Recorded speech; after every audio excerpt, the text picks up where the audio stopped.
This is the 28I standard sports bra PDF pattern preview, starting with the cover page, which also has a test square so you can confirm you've printed your pattern correctly. Let's move on to page 1, which has the center front cup patterns. We have two options here, one that will be cut for the zip and one fold option.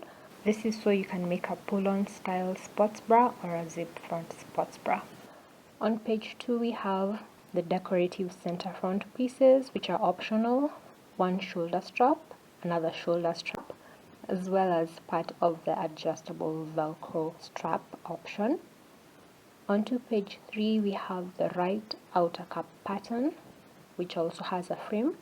And then on page 4 we have the zipper tab, and then the rest of the adjustable Velcro back shoulder strap, since it fits on 2 pages. On page 5 we have the regular U-back band.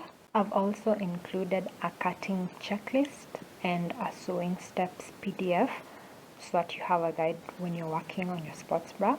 Check out the pattern, it's absolutely free. It will be linked in the description box below. I'll also link the collection page in case 28I isn't your size. You can find your size in there so you can sew yourself a sports bra before this summer. Come back tomorrow for the next pattern drop. Thank you for watching, and I'll see you in the next one. Bye!